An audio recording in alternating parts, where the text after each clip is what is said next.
tú nos permitiste venir hoy aquí. Ayúdanos a poner tu palabra en práctica, a obedecerla. Ayúdanos con tu Espíritu Santo a hacer esto. No permita que sea yo que hable, sino tú, porque tuya es la honra y la gloria y la palabra es tuya. Así que ayúdanos a obedecerla para de esta manera nuestras vidas puedan ser, Señor, algo que te agrade mediante Cristo.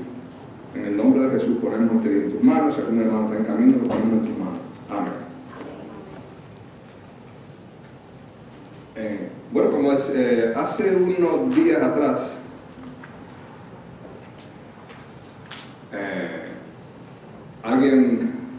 un amigo me preguntó por otros amigos. Dijo, ¿cómo conoce de fulano y mengano? No voy a mencionar el nombre. ¿Cómo les va en Cuba? Y yo le dije, por las enfermedades que estaban pasando, por las dificultades que estaban pasando, y tanto de salud como económicas. Le estaba hablando de gente que ha servido a Dios, que prácticamente ha dado su vida por el Evangelio de Cristo. Gente que ha puesto toda su energía en servir a Dios y hoy en día están pasando por muchas dificultades. Y cuando le cuento a mi amigo, él me dice, no entiendo. No entiendo por qué Dios permite que gente buena le pasen cosas malas. Y vamos a estar hablando de eso hoy. Vamos a estar hablando de eso. ¿Por qué permite que Dios, esa pregunta, ¿no? ¿Por qué Dios permite que a gente buena le pasen cosas malas? Y hay que tener en cuenta muchas cosas. Todo cristiano debería saber eso. Cuando el pecado entró al mundo a través de Adán y Eva por la mentira de Satanás, que los engañó y ellos desobedecieron la palabra y se dejaron engañar, Dios habla con Adán y le dice, porque pecó, ¿no? Cuando maldita será la tierra por tu causa. Quiere decir que ya ahí Dios está dejando por causa del pecado, la tierra, este planeta donde vivimos está maldecido. Es decir, empezando por ahí, no nos debería sorprender nada.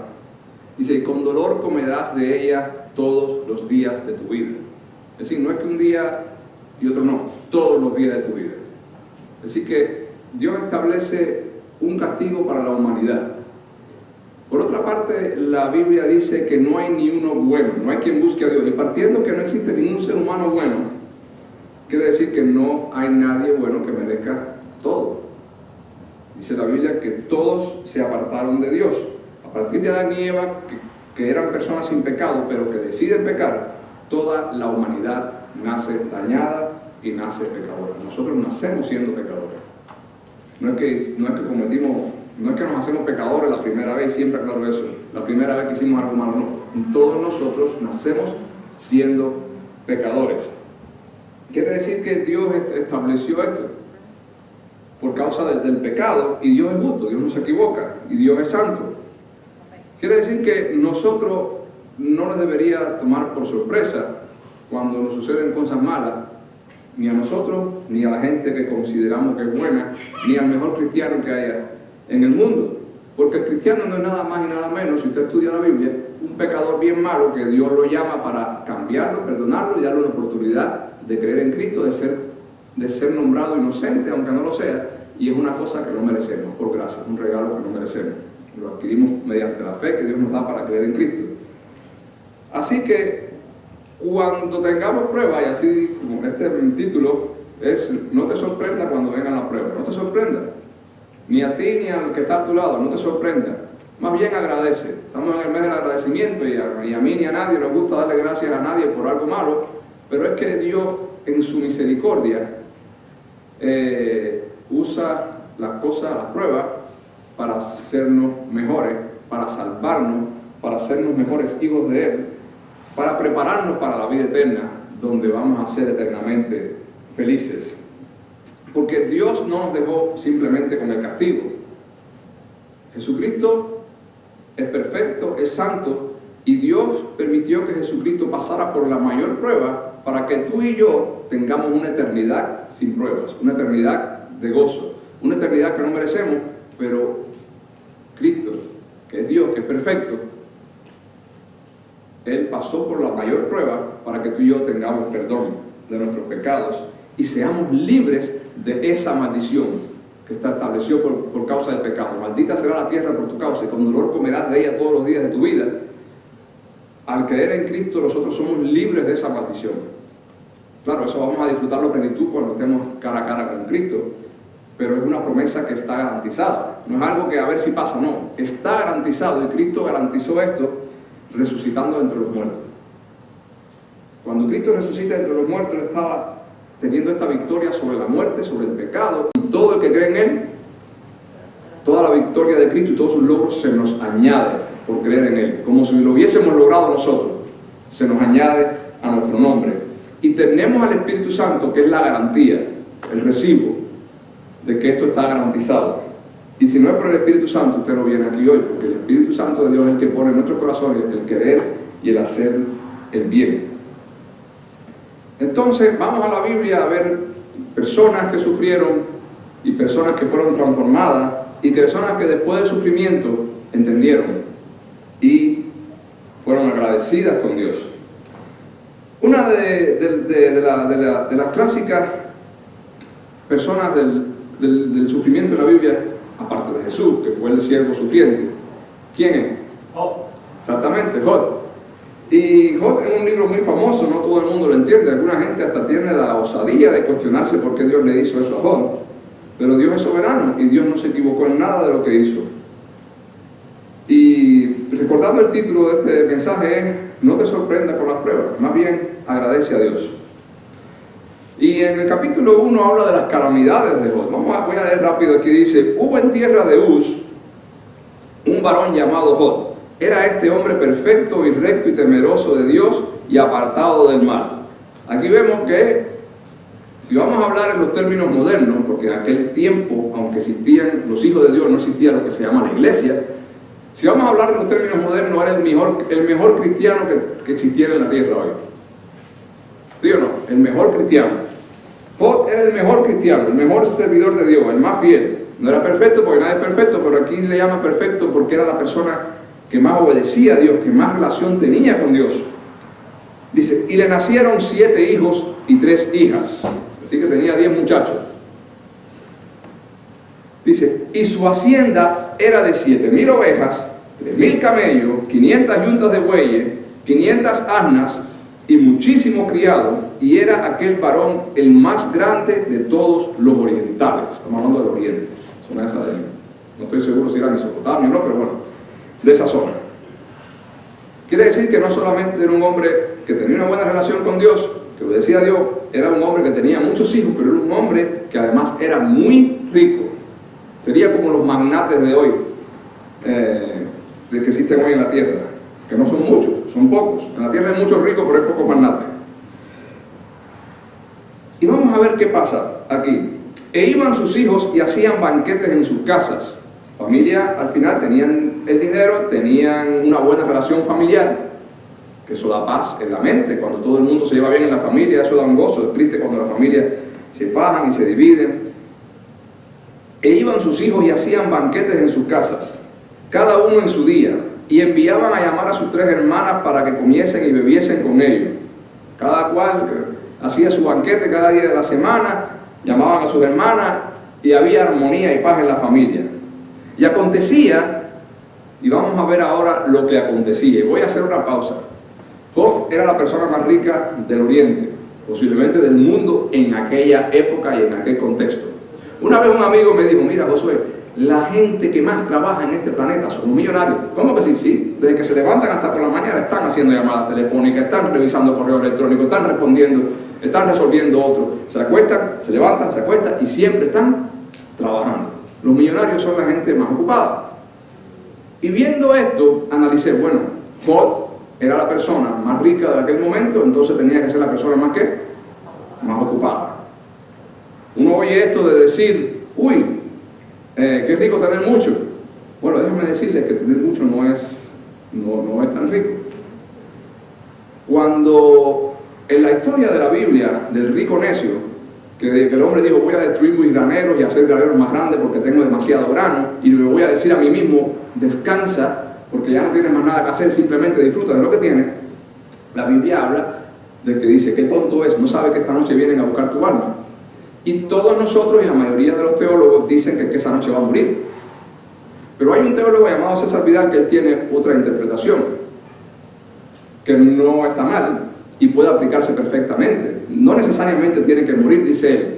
Los que vienen a pedir su alma esa noche son todos los bienes que tienen. Significa que toda la riqueza que tiene ese hombre va a ser la dueña de ese hombre, no él el dueño de ella. Y esa riqueza va a pedir su alma. ¿Y qué va a pasar con él? Es decir, que ambas interpretaciones son correctas, están claras. Y en el caso de Job, nos vamos a dar cuenta que él era dueño de sus posesiones y no sus posesiones dueño de su alma. Y tenemos que tener cuidado porque lo poco que tenemos, aún lo poco, puede hacerse dueño de nuestra alma y alejarnos de Dios.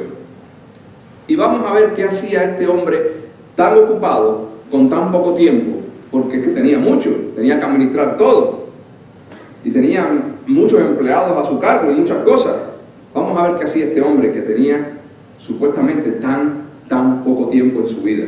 Y acontecía que habiendo pasado el turno de los días del convite, hacían fiesta en casa de los hermanos, uno cada día, invitaban a las hermanas, Job enviaba y los santificaba. Eso es traerlos a cuentas con Dios, llamar a su familia en amistad con Dios, preguntarles si estaban orando, si estaban leyendo la Biblia, si tenían algo de qué arrepentirse. Y se levantaba de mañana y ofrecía holocaustos conforme al número de todos ellos. Antes de que Cristo viniera, los seres humanos tenían que sacrificar holocaustos, porque sin derramamiento de sangre no hay perdón de pecado. Claro, después que Cristo viene, Cristo es el Cordero definitivo y perfecto, y ya no hay que hacer más derramamiento de sangre, porque Cristo es el sacrificio perfecto.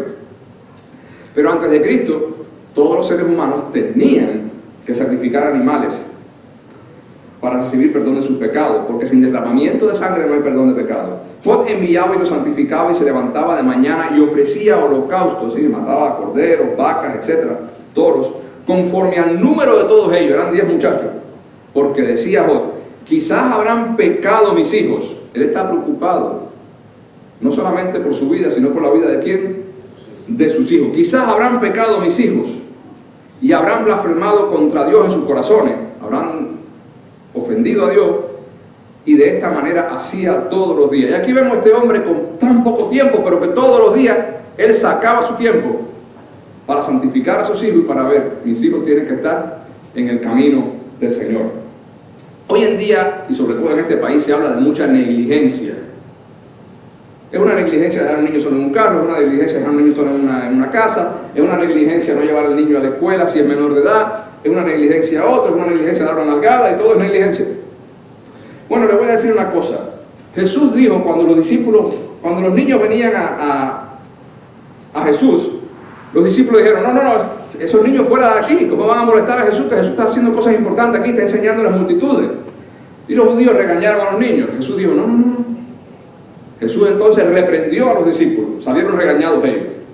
Dejad a los niños venir a mí porque de los tales es el reino de los cielos. Para entrar al reino de los cielos hay que ser como un niño, hay que creer en Jesús como cree un niño, inocentemente, que lo cree todo. Y Jesús reprendió a sus discípulos, dijo que los niños vengan, y Jesús puso la mano en la cabeza de los niños y los bendijo. Entonces, esto es una prioridad. La negligencia más grande que puede hacer un padre, una madre y una persona con un niño es no traerlo a los caminos del Señor o alejarlo de los caminos del Señor. Cada vez que un padre decide no traer a su hijo a la iglesia, no leer la Biblia con él, está siendo negligente. No delante de los legisladores humanos que dictan las leyes en este mundo. Está siendo negligente delante del legislador que dicta las leyes del universo y que un día va a venir a juzgar a los vivos y a los muertos. Y usted quiere ver el resultado de alejar a los niños de Jesús, vaya a las escuelas. Vaya a las escuelas y usted se va a quedar asombrado. Y usted va a ver el resultado de criar hijos lejos de la palabra de Dios. Jesús dijo, dejad los niños venir a mí. Y todo el que haga algo, y hay mucha gente haciendo mucho porque los niños no vengan a Jesús, va a tener que dar cuenta, a no ser que haga como Pablo, que se arrepienta, va a tener que dar cuenta delante de Dios por esto. Y los padres somos responsables de esto. Recuérdense eso. Y de los que no son padres, recuérdenselo para cuando lo sean. La mayor negligencia, el mayor abuso que usted le puede dar al niño, a su hijo o a su hija, es alejarlo de Dios o no traerlo, que para el caso es lo mismo. Piense bien en eso. Y tenga cuidado, tenemos que tener cuidado cómo administramos y cómo cuidamos las cosas que Dios nos da, empezando por nuestra familia. Y Job, el hombre más ocupado, tenía el tiempo, porque para él llevar a sus hijos delante de Dios era más importante que administrar todo aquello que él tenía. Él sabía bien cuál era su mejor tesoro. Pasa el tiempo, ya se nos habló como en Job, y Dios tiene una reunión, por decirlo de alguna forma, con las criaturas celestiales, y ahí estaba también Satanás. Y Jehová dijo a Satanás: ¿no has considerado a mi siervo Job, que no hay otro como él en la tierra, varón perfecto, recto, temeroso de Dios, apartado del mal? Es el mejor cristiano, le estaba diciendo Dios a Satanás. Respondió Satanás a Jehová y dijo: ¿acaso teme a Dios por balde? No, Dios no te tiene miedo ni te respeta por gusto. Él tiene algún interés, por eso Él te busca. Y tenemos que tener cuidado, porque Dios nos prueba y tenemos: ¿por qué estoy buscando a Dios? ¿Para que Dios me ayude en algo? ¿O porque realmente yo creo que soy un pecador que necesito arrepentimiento y perdón de mi pecado? Y necesito amar a Dios y buscarlo. ¿Acaso teme a Job a Dios en balde? ¿No le ha acercado alrededor a él y a su casa y a todo lo que tiene? Es decir, le va bien en todo, no tiene problema, todo le va bien, los negocios van bien, los hijos están saludables, es el hombre más rico. Al trabajo de sus manos has bendecido. ¿Cuántas veces nos salen cosas malas en el trabajo? Pero no, a Job le iba bien en todo. Al trabajo de sus manos has bendecido. Por tanto, sus bienes han aumentado sobre la tierra. Y le sigue hablando Satanás a Dios. Porque Satanás es un acusador. Eso sí. Él nos acusa delante de Dios y nos acusa a nosotros en la mente también, para hacernos sentir que Dios no nos quiere. Dice: pero extiende, sigue hablando Satanás, extiende ahora tu mano y toca lo que tienes. Sí, quítale lo que tiene, daña lo que le has dado. Va a ver si va a seguir siendo obediente a ti, te va a seguir llevando a los hijos para que tú le rindas holocausto por cada uno de ellos, y va a seguir siéndote fiel. Verás si no blasfema contra ti en tu propia presencia. Satanás le decía a Dios: Job te sirve porque tú lo cuidas, quítale todo lo que tiene y tú vas a ver cómo él se olvida de ti y te ofende y se pone bravo contigo. Satanás estaba equivocado. En primer lugar, la fe es un regalo, y aunque nosotros somos responsables de mantener esa fe viva y Dios nos manda a ser llenos del Espíritu, la fe es un regalo de Dios y depende de Dios. Nosotros fuimos escogidos. Y cuando Dios salva a una persona, nadie la puede quitar de su mano. Y cuando Dios siembra la semilla del Evangelio en una persona, esa semilla da fruto y no llega, la palabra esa que Dios envía, no llega a Dios vacía, sino que cuando usted siembra la semilla, y la semilla da una matica y después la matica da mango o manzana, así ocurre en nuestras vidas. Que nosotros somos negligentes en la vida cristiana y nos apartamos y recogemos consecuencias del pecado, y eso es aparte. Dios se trata con el dolor y con la disciplina de Él y con su misericordia de traernos. Pero mucha gente se aparta de Dios cuando viene la prueba, y tenemos que tener cuidado que eso no seamos nosotros. Y Satanás le está diciendo a Dios: la fe de Job es porque tú lo bendices. Dios le va a demostrar ahora, no. Eso no es así. Y no porque Job tuviera mérito, es que todo el mérito es de Dios. Acuérdese de eso siempre. Cuando usted sienta en su vida que usted se está apartando de Dios, caiga de rodillas y pídele a Dios que lo vuelva a Él. Dijo Jehová a Satanás: he aquí todo lo que tienes está en tu mano. Haz con él lo que tú quieras. Dijo Dios a Satanás: solamente no pongas tu mano sobre él. Sí, pero no lo mates. Haz lo que tú quieras, pero no lo mates. Déjalo vivo.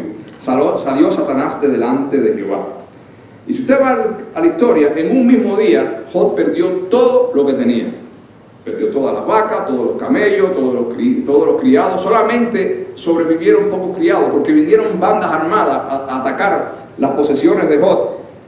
Y cuando venían los criados, decía: vinieron bandas armadas de tal lugar y mataron a todos los camellos, solamente me salvé yo para darte la noticia. Quiere decir que si Job tenía 4 supervisores, solamente se escaparon los supervisores. Todo lo demás, empleomanía, fue asesinado.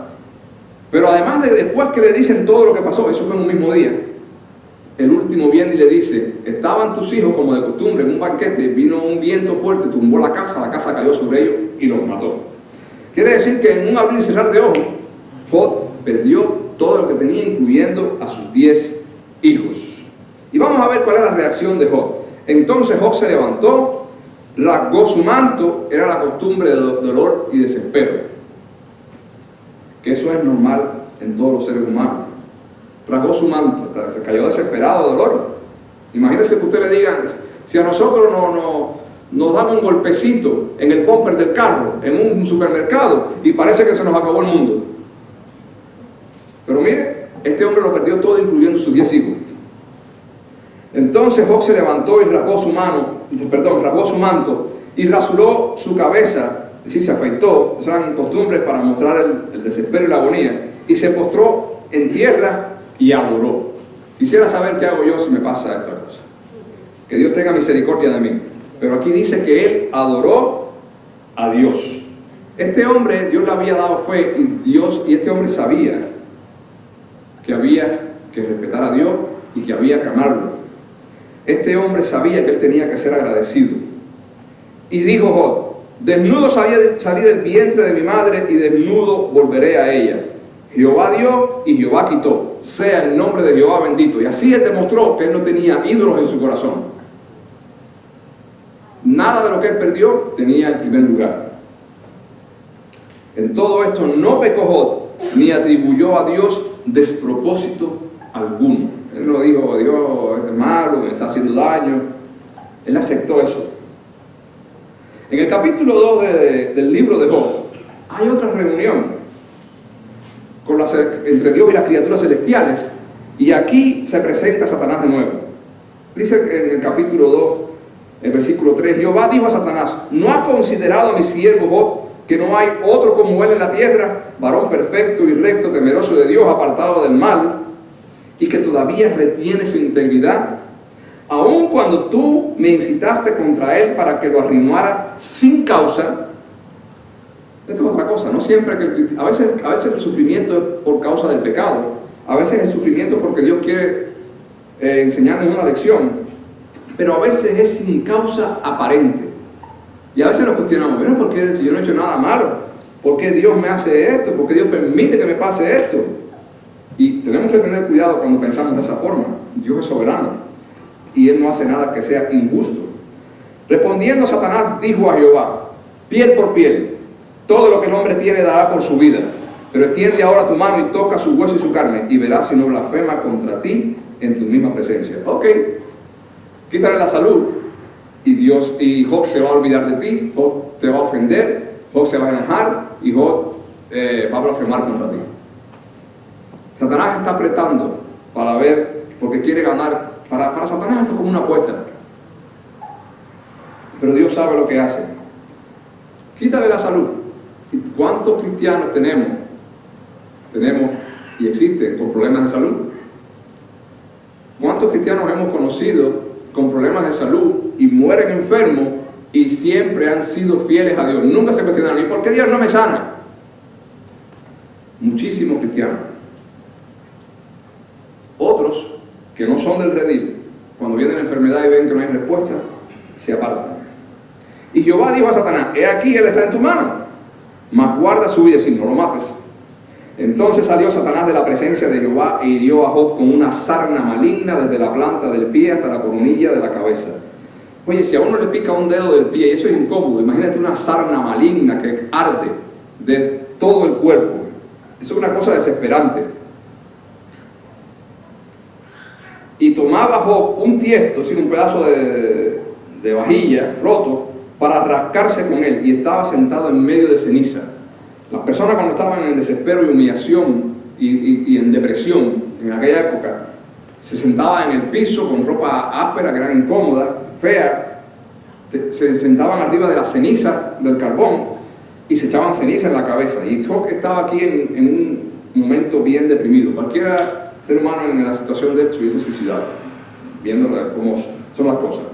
Entonces, para colmo, viene la mujer de Job. Entonces le dijo su mujer, Aún retienes tu integridad, aún sigues confiando en Dios, aún sigues obedeciendo a Dios, aún sigues adorando a Dios después de todo lo que ha pasado. Maldice a Dios y muérete. Y eso no lo dice mucha gente. Me acuerdo que en Santa Clara, mi papá predicaba de eso, teníamos una hermana de la iglesia que ella murió de cáncer. Y su esposo, que no era cristiano, le decía: mira tú que crees en Dios y lo adores, mira cómo tú estás, todo enfermo. Quiere decir que esto no es solamente historia en la Biblia, esto nos pasa diariamente y nos puede pasar. Pero esa mujer está en el cielo hoy, disfrutando de Cristo. Aún retiene tu integridad, le dijo su mujer: maldice a Dios y muérete. Y él le dijo, como suelen hablar cualquiera de las mujeres fatuas, has hablado. ¿Recibiremos de Dios el bien y el mal no lo recibiremos? Nosotros tenemos que aprender esto. Siempre venimos a la vida cristiana esperando que Dios nos ayude. Pero si por alguna razón Dios nos da el dolor, tenemos que aprender a aceptarlo, y no aceptarlo con dignidad. La dignidad, para mí, en mi opinión, es una cosa bastante humana. Tenemos que aprender a aceptarlo con fe, porque la fe, sin fe es imposible agradar a Dios, y la fe es lo que Cristo pone en nuestros corazones, y la fe es la que apaga todas las flechas con fuego que nos tira Satanás. Y las flechas con fuego que nos tira Satanás son flechas de amargura, de duda, de falta de convencernos de que dejemos de creer en Dios. Fíjense que cuando usted va a la armadura del cristiano, en la Biblia, ¿qué parte de la armadura se usa para defenderse de los dardos de fuego? Está el escudo y está el escudo de la fe, si no me equivoco así. El escudo de la fe, y está el casco ¿de qué? De la salvación. Dos cosas que están muy ligadas. Estoy seguro de mi salvación y tengo el escudo de la fe. Esas dos cosas libraban al soldado de que la espada o la flecha pudiera lastimarlo. Y Job, en medio de su dolor, estas eran las cosas que estaba usando. La fe. Él decía, no, también hay que recibir las cosas malas de Dios. Recibiremos de Dios el bien y el mal no lo recibiremos. En todo esto no pecó Job con sus labios. Y vamos ahora a dejar a Job a un lado, después vamos a volver. Y vamos a leer rápido, voy a leer en primera de Pedro capítulo 4, en versículo 12. Pedro escribe a la iglesia que estaba siendo perseguida, a la iglesia que estaba siendo dañada. Ya Pedro, miles de años después, le está escribiendo a la iglesia que ha sido bastante perseguida y que ha sido ultrajada. Dice: amados, le habla a Pedro a los primeros cristianos, no os sorprendáis.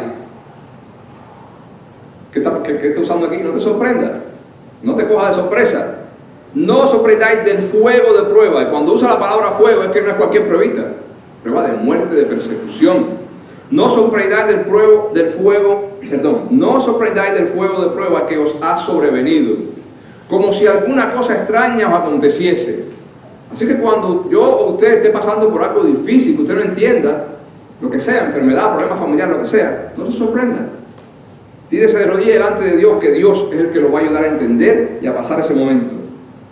Repito, no os sorprendáis del fuego de prueba que os ha sobrevenido, como si alguna cosa extraña os aconteciese, sino gozaos por cuanto sois participantes de los padecimientos de Cristo. Ya sea que usted padezca por ser cristiano, lo meten preso por ser cristiano, se burlan de usted por ser cristiano, lo mandan a la muerte por ser cristiano, le hacen una demanda por ser cristiano, lo que sea, la familia lo bota de la casa por ser cristiano, los amigos te desprecian por ser cristiano, o ya sea que siendo cristiano te pasen cosas malas y tú sigas siendo fiel a Dios y creyendo en Jesús a pesar de las cosas malas que te pasen. Eso es participar en los padecimientos de Cristo. Dice, si no, gozaos por cuanto sois participantes de los padecimientos de Cristo, para que también en la revelación de su gloria, cuando Él venga a buscar a la iglesia, a nosotros, os gocéis con su alegría, que va a ser una alegría eterna. Pedro y Juan, en una de las primeras veces que fueron metidos en un calabozo por predicar el nombre de Jesús, El otro día, cuando lo soltaron después de haberlos maltratado y haberlos intimidado, salieron contentos porque habían tenido la oportunidad de padecer por el Evangelio y el nombre de Cristo. Y ustedes no están locos, no están locos. César Vidal en su libro dice que todos estos hombres, y no solamente estos hombres, pero hablando de estos primeros, que fueron los que vieron a Jesús en su ministerio, lo vieron morir, lo vieron resucitar y lo vieron ascender. Dice que esa experiencia marcó tanto la vida de ellos que todos ellos fueron capaces de dar su vida por Cristo. Y nosotros no vimos a Jesús hacer esas cosas, pero dice la Biblia, bienaventurados los que no lo vieron y ¿qué? Y creyeron. Y ahí estamos nosotros. Dios nos felicita, felices ustedes que no vieron nada de esto, pero ahora creen en lo que está escrito en la Biblia. Quiere decir que cuando el cristiano ha tenido esta experiencia y por fe ha visto en las Escrituras lo que estos hombres vieron cara a cara, lo que estos hombres vieron, fueron testigos oculares, el cristiano con el Espíritu Santo está lleno de la misma fuerza para sentir gozo y valor cuando tiene que sufrir por el Evangelio, o cuando siendo cristiano pasa por cosas difíciles sin ver, entre comillas, la ayuda de Dios, porque el hecho de que Dios no me sane o no me resuelva un problema no significa que Dios no me está ayudando. No. Pregúntese dónde estaría yo, dónde estaría usted si todo le fuera bien en la vida. Quizás estuviera bien lejos de Dios y bien cerca del infierno, porque las pruebas nos traen a Cristo. Mucha gente viene al Evangelio por el dolor. Si no gozaba por cuanto soy participantes de los padecimientos de Cristo, para que también en la revelación de su gloria os gocéis con gran alegría. Si usted va al libro de Hebreos, dice que Cristo padeció por el gozo puesto delante de él. Cristo vino a este mundo, siendo Dios, vino en forma de ser humano y vivió en este mundo y sufrió y murió en la cruz. Y todo eso lo hizo por salvarnos a nosotros, por amor. Y Cristo padeció. Él fue el que más padeció. El día que usted padezca, o esté padeciendo, cuando se acuerde de lo que padeció, piensen que Cristo padeció y padeció más que usted. Si soy vituperado por el nombre de Cristo, soy bienaventurado porque el glorioso Espíritu de Dios reposa en vosotros. Miren, hermano, si tenemos el Espíritu de Dios, esa es la garantía de que somos salvos y de que somos hijos de Dios y que tenemos vida eterna. Y si usted es ofendido, maltratado por ser cristiano, y si usted siendo cristiano sigue fiel a Cristo, aun cuando no le va bien las cosas, ¿qué significa esto? Que el Espíritu de Dios está en usted. Porque si usted dice, no, esto no me sirve, el Evangelio no me funciona porque no se me resuelven los problemas y se va, eso significa que el Espíritu de Dios no está en usted, no eres hijo. Ciertamente de parte de ellos, así, los enemigos de Cristo, los que no conocen al Señor, Él es blasfemado, pero por vosotros es glorificado. Cada vez que un cristiano sufre o que un cristiano se mantiene creyendo, a pesar de que sus peticiones no sean respondidas, estamos glorificando a Dios en lo íntimo y delante de los demás. Entonces tenemos que glorificar a Dios y serle fieles en medio del sufrimiento. Sigue el versículo 17 de Primera de Pedro. Porque es tiempo que el juicio comience por la casa de Dios. ¿Quién es la casa de Dios? La iglesia. Si la iglesia sufre, ¿qué quedará para el impío? ¿Qué quedará para el que es enemigo de Cristo? Porque es tiempo del juicio comience por la casa de Dios. Y si primero comienza por nosotros, ¿cuál será el fin de aquellos que no obedecen al Evangelio de Dios? ¿Cuál será el fin de aquellos que mueren negando a Cristo y resistiendo a Cristo? Es el infierno eterno. En esta vida hay sufrimiento para todos, pero el que muere sin Cristo, su sufrimiento va a ser aumentado y va a ser eterno. Y el que muere con Cristo, su sufrimiento va a parar y su descanso, y no es el descanso, el cielo es más que un descanso. La Biblia lo menciona como descanso, pero el cielo más que un descanso, yo diría que un gozo eterno. Va a ser una vida de actividad adorando a Dios. Y usted viene a aquella iglesia y le canta a Dios, y puede que se entretenga, puede que no le cante con mucho deseo, que eso no debería ser así, puede que ore un día con más deseo, otro día con menos deseo, pero cuando estemos en el cielo delante de Cristo, nosotros vamos a cantarle a Dios, y vamos a orar a Dios, y vamos a estar con Él, y le vamos a cantar, y lo vamos a orar con un placer y un deleite que usted no tiene idea. Imagínese la cosa que más le gusta a usted hacer aquí en este mundo, la cosa que más placer usted le causa, aquello que es, como decimos, su happy place, su lugar de felicidad, la cosa que usted más disfrute en esta tierra, va a ser así. Y cuando usted esté delante de Dios, nosotros vamos a adorar a Dios con una alegría tan grande que nosotros no tenemos ni idea. No tenemos idea cuánto vamos a disfrutar estar delante de Dios. Por eso tenemos que decirle a Dios: Señor, abre mi mente para entender estas cosas que todavía no han llegado, para serte fiel, para alegrarme antes de que lleguen. Porque así dice la Biblia, que tenemos que gozarnos y amar a Cristo aún sin verlo. Y alegrarnos de las cosas que están preparadas para nosotros aún sin verlas. Tenemos que leer la Biblia y pedirle a Dios en oración que nos abra nuestros ojos para que nuestra vida en esta tierra sea de más obediencia y más fidelidad. Y si el justo con dificultad se salva, es decir, si el que ha creído en Cristo y ha lavado sus pecados en la sangre de Cristo pasa por tantos problemas, entonces, ¿qué aparecerá? Entonces, ¿dónde aparecerá el impío y el pecador? Cuando hablamos de la gran tribulación, la gente le tiene miedo a ese tema, porque habla de cuando la iglesia se vaya, los sufrimientos que van a haber en la tierra, ¿no? Cuando los cristianos sean llevados al cielo, los sufrimientos que van a haber en la tierra. Y los cristianos le tienen miedo a todos estos asuntos. La mayoría de los cristianos ven a estos asuntos escatológicos con temor. ¿Qué va a pasar en el tiempo del fin? Y realmente los cristianos no deberían tener miedo. Los que deberían tener miedo a estas cosas del fin y no le tienen miedo son los que no son cristianos. Porque dice aquí: si el justo con dificultad se salva, ¿dónde va a quedar el pecador? ¿Dónde va a quedar el que no creyó en Dios? Todos somos pecadores. Aquí se le dice pecador lo que pasa es que aquí se le dice pecador al que no cree en Cristo, y justo al que la justicia de Cristo le fue añadida por la fe. Pensemos en esto. De modo que los que padecen según la voluntad de Dios, Dios es soberano. Dios va a permitir que algunos sean perseguidos, que otros sufran enfermedades, que otros tengan problemas familiares. Dice aquí: de modo que los que padecen según la voluntad de Dios. La voluntad de Dios es perfecta, es santa. Dios no es un Dios caprichoso, Dios es un Dios santo y de ciencia. De modo que los que padecen según la voluntad de Dios encomienden sus almas al fiel Creador. Sufro por ser cristiano, o sufro siendo cristiano, ¿qué me manda a hacer a Dios? Poner mi vida y mis padecimientos en sus manos. Y hagan el bien. ¿Qué es lo segundo que me manda? Hacer el bien. No dejar de ser fiel a Cristo a pesar de lo que pase. De modo que los que padecen según la voluntad de Dios encomienden sus almas al fiel Creador, dejando todo, tirarnos al vacío. No es el vacío, son las manos de Dios. A veces pensamos que las manos de Dios es tirando al vacío. No, es el mejor lugar donde podemos estar más seguros. Y hagamos el bien. Porque muchas veces queremos obedecer a Dios y servirle cuando va bien todo, y cuando no va bien todo, nos echamos para atrás y ya no queremos servir ni obedecer. En Hechos 14, 19, hablando de Pablo, y aquí viendo un ejemplo en la Biblia, vemos que Pablo va a la ciudad de Listra. Y en la ciudad de Listra, él tratando de predicar el Evangelio, no voy a hacer la historia, vaya y léela, pero Pablo tratando de predicar el Evangelio, tratando de obedecer a Dios, cumplir la voluntad de Dios.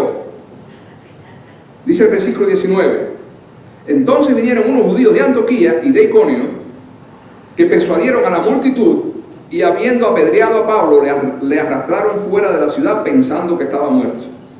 Oye, aquí está este hombre haciendo la voluntad de Dios, obedeciendo a Dios, haciendo lo que Dios le mandó, predicando el Evangelio en una ciudad para salvar las almas, para buscar allí todos los que estaban guardados para vida eterna. Y este hombre lo que recibe es una entrapedra, que lo sacaron de la ciudad y lo tiraron en afuera porque lo dieron por muerto. Y usted dirá: pero bueno, ¿qué pasa con Pablo? ¿Dios está con él o no está con él? Versículo 20: pero rodeándole los discípulos, ningún discípulo se escapó, lo dejó solo.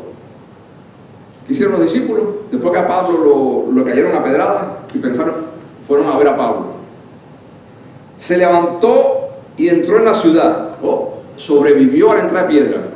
Jesús le dijo a Pablo: nadie le iba a poder hacer afrenta. Y tú dices: bueno, pero le están haciendo afrenta. No, está vivo. Naturalmente tenía que estar muerto. Está vivo. Pablo estaba sufriendo, pero Dios le salvó la vida. Pero rodeándolo los discípulos, le levantó, entró en la ciudad y al día siguiente salió con Bernabé para Derbe. Él no se quedó poniendo su fomentico de hielo, se fue para otra ciudad a seguir predicando el evangelio. Si hubiese sido yo, quizás me hubiese ido. Bueno, si sobrevivía a la extrapedrada, me hubiese ido y hubiese colgado los guantes. Pero, de nuevo, el que le dio a Pablo la fuerza para seguir luchando fue Dios, no es mérito de Pablo.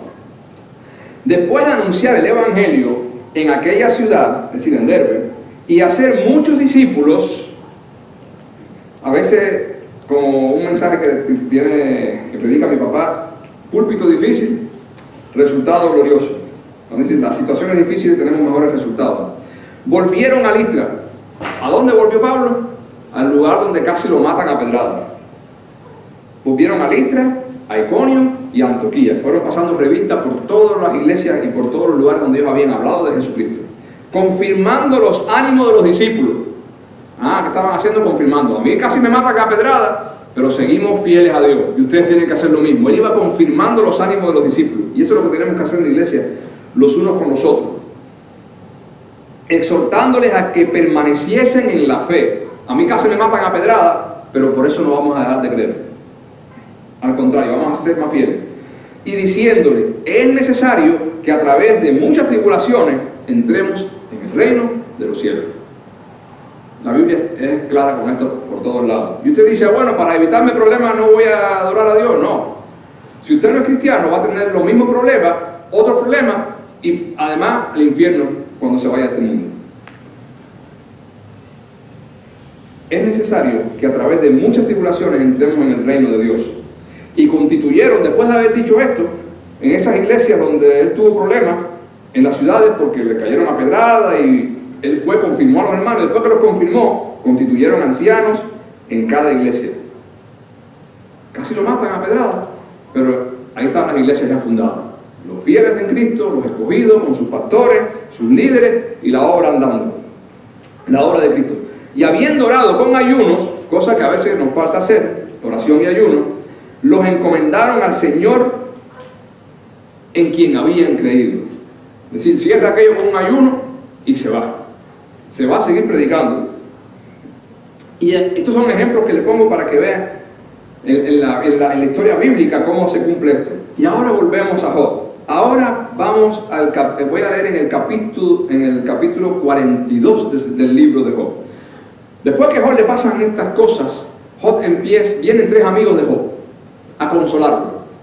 Ahora, estos tres amigos de Job que vienen a consolarlo, después que se ponen a analizar, dice, bueno, algo malo hizo Job, algo bien malo hizo, que no lo quiere decir, y como hizo algo bien malo, Dios lo está castigando.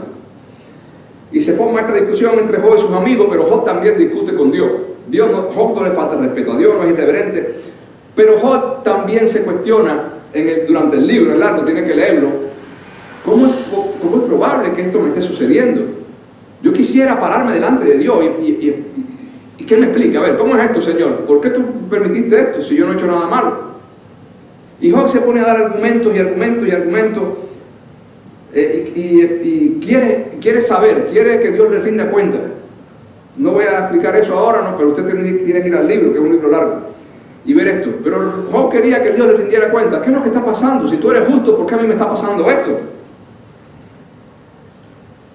Y después que Job habla y habla y habla y se defiende delante de sus amigos y se cuestiona con Dios por qué le está pasando esto, Dios tiene una conversación con Job.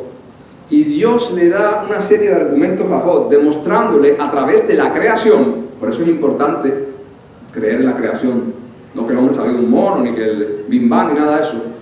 Dios le demuestra a través de la creación y de cómo Él sostiene el universo a Job quién es Él y lo equivocado que estaba Job. Dios le demuestra a Job que Job tenía muy poca sabiduría para entender lo que Dios hacía. Y nosotros no podemos entender lo que Dios hace. Dios es soberano y sabio, y por muy inteligente que seamos, nuestra mente no llega allá. Y vamos a ver que hay una transformación en la actitud y en la vida de Job después que Dios habla con él. Si usted va a la Biblia, hay un libro que es el libro de Habacuc. A Habacuc le pasa algo parecido, pero es un libro más pequeño. Habacuc está enojado por algo que cree que no está bien. Dios le habla a Habacuc y al final del libro Habacuc dice, bueno Dios, tú tienes razón. venga lo que venga, yo me voy a alegrar en ti y seguir creyendo. Y Job le pasa algo parecido. Dios habla con Job y Job se calla en la boca. Dice, yo no me sigo quejando, yo sigo como estoy, pero no me quejo más delante de Dios. Job 42, el subtítulo en la Biblia dice, confesión y justificación de Job. Termina de Dios de hablar con Job y ahora Job responde. Job está igual, sin familia, sin bienes, enfermo, con sarna. Y miren lo que dice Job después de escuchar la palabra de Dios. Y es así como Dios transforma nuestra vida después de escuchar la palabra de Él. Respondió Job a Jehová y dijo, yo conozco que todo lo puedes. Está reconociendo el poder y la soberanía de Dios. Y que no hay pensamiento que se esconda de ti. Dios sabe todo lo que pensamos. ¿Quién es el que oscurece el consejo sin entendimiento? Ahí está hablando ahora Job de él. Al yo razonar sin tener todos los argumentos, ¿qué estoy haciendo con el consejo, con la sabiduría? La estoy oscureciendo. Por eso, cuando usted opina sin saber, ¿qué usted está haciendo? Hablando tontería. Cuando opinamos sin saber, no hablamos bien. Y Job estaba opinando sin saber, queriéndose defender delante de Dios. Respondió Dios a Jehová y dijo, yo conozco que todo lo puedes, que no hay pensamiento que se esconda de ti. ¿Quién es el que oscurece el consejo sin entendimiento? En otras palabras, Job está diciendo, yo no estoy viendo las cosas como soy, estoy hablando tontería porque no te conozco a ti bien. Como no conozco bien a Dios, estoy hablando cosas que no sé. Y así nos pasa a nosotros. Cuando no conocemos bien a Dios, pues hablamos cosas y pensamos cosas que no están bien. Por tanto, sigue hablando Job, yo hablaba lo que no entendía. Yo pensaba que yo era justo y que yo tenía que ir adelante de Dios y defenderme. Dios, explícame por qué me está pasando esto. Ahora Job, después de haber tenido un encuentro con Dios, se retrae y se queda con la boca callada y acepta lo que está sucediendo. Dice, cosas demasiado maravillosas para mí que yo no comprendía. Job decía, yo estaba pidiendo explicaciones y me estaba quejando y yo ya me doy cuenta que todo lo que está pasando está por encima de mi sabiduría, por encima de mi mente. Está en las manos y en el plan de Dios que yo no puedo entender, pero que además es perfecto, soberano y justo. Sigue Job hablando. Oye, te ruego y hablaré, te preguntaré. Ahora Job quería hacerle preguntas, pero no una pregunta de cuestionarse, preguntas de, más bien para ayudarlo a sentirse mejor, para ayudarlo a comprender su situación. Te ruego, te preguntaré y tú me enseñarás. Ahora las preguntas de Job no eran para cuestionarse a Dios, ahora eran preguntas de un niño, preguntas para aprender. Dios dice que para entrar al reino de los cielos tenemos que ser como niños. Las preguntas de Job al principio del libro son de cuestionamiento, ahora son preguntas de ignorancia. Una pregunta de ignorancia es la pregunta que yo hago para saber lo que no sé, porque quiero aprender. Yo sé que no sé hacer algo y le pregunto al que sabe. Son preguntas humildes. Yo te hablaré, te preguntaré y tú me enseñarás. Ahora, Señor, enséñame porque no sé nada. Me acabo de dar cuenta que no sé nada. De oídas te había oído, mas ahora mis ojos te ven. Ahora que Job pueda ver a Dios más cerca, entenderlo más, se da cuenta que es un ignorante. Y todo cristiano que tiene un encuentro cercano con Dios, ¿qué pasa con todo su orgullo y con todo su sentido de sabiduría? Se desaparece. Se desaparece. Todo nuestro orgullo, todo nuestro sentido de sabiduría, todo lo que pensábamos que era valioso, desaparece. Y lo tomamos por basura cuando lo comparamos con la deidad de Dios, con la grandeza de Él. Pero Job sigue hablando. Por tanto yo me aborrezco. Ahora Job, que decía que era bueno y que no entendía cómo le pasó eso, ahora dice, me aborrezco, yo me odio a mí mismo. ¿Por qué Job se odia a sí mismo? Porque ahora al tener ese encuentro con Dios, Job estaba viendo quién era él realmente. Sí, al principio dice, Dios mismo dice, varón perfecto delante de Dios, pero Job se da cuenta que es un ser humano pecador igual que todo. Job se da cuenta que comparado con la santidad de Cristo, él es basura. Eso tenemos que entenderlo nosotros para acudir a los pies de Cristo. Me aborrezco a mí mismo, me arrepiento en polvo y ceniza. Y dice, si aquí no se menciona ningún pecado de Job, ¿de qué se va a arrepentir? Bueno, todos tenemos que arrepentirnos. Job nació igual que todos nosotros siendo pecador. Job no era perfecto y una de las cosas que se estaba arrepintiendo Job es de haber hablado sin conocer a Dios. Esto nos da un mensaje. Usted puede ser el mejor cristiano que a usted para ser como Cristo le queda demasiado, infinito el camino. En la vida cristiana no hay un momento en que podemos sentarnos en el sofá y decir, he peleado la buena batalla. No. Cuando Pablo dijo eso, se estaba refiriendo ya cuando le quedaban, cuando él sabía que iba a morir, cuando él sabía que... Pero Pablo hasta el último momento de su vida, que no sabemos exactamente cuándo murió, estuvo luchando.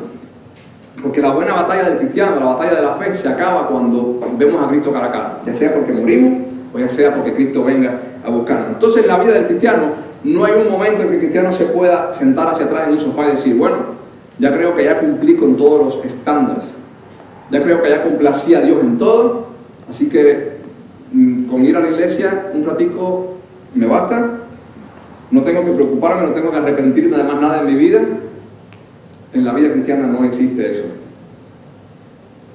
En la vida cristiana no existe eso. En la vida cristiana hay que estar peleando la buena batalla hasta el día que veamos a Cristo. En la vida cristiana hay que estar arrepintiendo y luchando por ser fieles y santos hasta el día que veamos a Cristo. En la vida cristiana hay que aguantar y soportar con fe el dolor que nos toque hasta el día que Cristo venga a buscarnos. Oye, te ruego a la oreja, te preguntaré y tú me enseñarás. De oídas te había oído, mas ahora mis ojos te ven. Por tanto me aborrezco. Ya Job se ve a sí mismo como lo que es realmente un hombre pecador que no sabe nada comparado con Dios, con la santidad de Dios y la sabiduría de Dios. Me arrepiento, se arrepiente de su presunción de pensar que Dios tenía que darle explicaciones a él por el sufrimiento de él. Me arrepiento en polvo y ceniza. Cuando seguimos leyendo aquí, dice la Biblia que Dios restaura a Job. Ahora, Dios estaba enojado con los amigos de Job, porque los amigos de Job en toda su habladuría sí dijeron cosas que a Dios no le gustaron. Y es interesante ver que el hombre que al final de la historia se arrepintió, aceptó la soberanía de Dios, aceptó el dolor que Dios le dio, este hombre que aún en este momento seguía sufriendo, fue el hombre que Dios usó para que orara por los amigos. Dios se enojó con los amigos de Job porque hablaron cosas de más que no tenían que hablar. Dios los iba a castigar, pero Dios le dijo a Job, ora por tus amigos para yo perdonar a tus amigos. El que estaba apto para interceder por los amigos, ¿quién era? El hombre que sufrió y el hombre que tuvo el encuentro con Dios y el hombre que dijo, que Dios haga conmigo lo que quiera, estoy en sus manos. Ese fue el hombre que se humilló. Sus amigos no se habían humillado. Y este fue el hombre. Ya Job era otra persona desde el punto de vista espiritual, desde el punto de vista de relación con Dios. Dios era otra persona. Y ahora estaba apto para orar por los otros. Dice, y quitó Jehová la aflicción de Job cuando él hubo orado por sus amigos. Después que Job oró por sus amigos, el que estaba en desgracia orando por los que estaban en ¿qué? En bien. Porque el problema es que los que estaban en problema con Dios no era Job. Dios estaba siendo afilado con el fuego de la prueba. Estaba siendo perfeccionado. Sus amigos que no estaban pasando por el fuego de la prueba estaban mal con Dios. Quitó Jehová la aflicción de Dios cuando él hubo orado por sus amigos. Y Dios decidió en su soberanía quitar la aflicción de Job. Muchos de nosotros quizás vayamos a la presencia de Dios con dolor. Pero dice la Biblia que en el cielo Dios va a enjuagar todas nuestras lágrimas, que no habrá más memoria, que vamos a ser gozosos por siempre. Quitó Jehová la aflicción de Job cuando él hubo orado por sus amigos y aumentó al doble todas las cosas que había tenido Job. Y vamos a ver que Dios no solamente le da a Job el doble de toda la mercancía que tenía, todos los camellos, de todas las vacas. Dios le da cosas a Job que la Biblia no dice si él las tenía antes. Vinieron a él todas sus hermanos y todas sus hermanas. A veces usted puede tenerlo todo y su familia está lejísima y nunca la ve. Ahora él tiene su familia visitándolo. Job había tenido la oportunidad de ayudar a otros, ahora lo están ayudando a él. Ahora está experimentando el amor de otros. A veces usted lo tiene todo y no experimenta el amor de otros ni la compañía de otros. Estas son bendiciones que Dios le está dando a Job y no sabemos si Job las había experimentado antes. Vinieron a él todos sus hermanos y todas sus hermanas, y todos los que antes habían conocido, toda la gente. Por lo general la gente viene a vernos cuando nos sacamos la lotería o cuando pasa algo bueno, a Job lo están viniendo a ver porque cayó en desgracia. Y cuando uno cae en desgracia y lo vienen a ver, es cuando uno aprecia que vengan a verte. Cuando a ti te sobran las cosas y vienen a verte, no vienen porque me quieren, vienen porque necesitan mi ayuda. Pero él está teniendo la experiencia del amor. Dios le está dando no solamente el amor de él, sino el amor de sus familiares y sus amigos. Mire, gente que te ame. No, la Biblia lo dice si Job había tenido antes el amor de la gente tan de cerca. Vinieron a él todos sus hermanos y todas sus hermanas, todos los que antes había conocido, y comieron con él pan en su casa, y se condolieron de él. Ahora Job era un consolador, ahora estaba siendo consolado. Y le consolaron de todo aquel mal que Jehová había traído sobre él, y cada uno de ellos le dio una pieza de dinero y un anillo de oro. Job, el hombre que regalaba, ahora está recibiendo regalos. Es probable, la Biblia lo dice, que ninguna de estas experiencias las hayas tenido antes, porque siempre fue el hombre que daba, no el que recibía. Y esto es una experiencia grande en la vida de él. Y bendijo Jehová el postrer estado de Job más que el primero, porque tuvo 14,000 ovejas, 100,000 camellos, 1,000 yuntas de bueyes y 1,000 asnas. Tuvo 7 hijos y 3 hijas. Dios le devolvió todo. Le nacieron más hijos e hijas. Y no había mujeres tan hermosas como las hijas de Job en toda la tierra. Y aquí viene un dato que tiene que ver mucho con el corazón de Job. Y les dio su padre herencia entre sus hermanos, a estas 3 hijas. En el Oriente Antiguo no era costumbre darle herencia a las hijas. La herencia era ¿para quién? Para los hijos varones. Habían 2 cosas en la vida de Job. Una, todo lo aumentó al doble, pero la más importante, porque aunque él tuviera más, él seguía en la época con la costumbre de la época. Aquí vemos un corazón transformado. No solamente herencia para mis hijos, también herencia para mis hijas. Yo rompo con la costumbre y yo honro a mis hijas. ¿Quieren que les diga una cosa? Con el surgimiento de la iglesia, después de la muerte, la resurrección y ascensión de Cristo, por primera vez en la historia de la humanidad, y esto nadie lo enseña en ningún lado, se le empezó a dar valor a la mujer. ¿Usted ve que hay mi movimiento, darle valor a la mujer? No. La mujer vivía como un animal antes de Cristo, y con el surgimiento de la iglesia, se le empezó a dar el valor a la mujer, y en la cultura universal. Y con la expansión de la iglesia cristiana y el evangelio y de las demás culturas, la cultura bárbara, romana, griega, con la expansión del cristianismo, las culturas empezaron a aprender poco a poco a darle valor y respeto a la mujer como ser humano. Eso con los años se fue perfeccionando. Y si nos alejamos de Cristo en esta humanidad, eso va a ir para atrás. Y si no quiere creer, no crea, pero así Dios ha obrado. El valor que se le da hoy a la mujer en este planeta y en esta sociedad occidental se debe al cristianismo y al evangelio de Cristo. Y eso es historia. Y es resultado de lo que hace Cristo en la humanidad. Y aquí vemos un hombre que ahora rompe con la cultura, herencia también para mis hijas. Ellas también son seres humanos, ellas salieron de mí, ellas también tienen herencia junto con sus hermanos varones. Dice, después de esto vivió Job 140 años y vio a sus hijos y a los hijos de sus hijos hasta la 4ª generación, los tataranietos y recontra tataranietos. Dios lo bendijo y murió Job viejo y lleno de días. Y para terminar voy a mencionar brevemente lo que dice Hebreos 5:7, hablando de Jesucristo.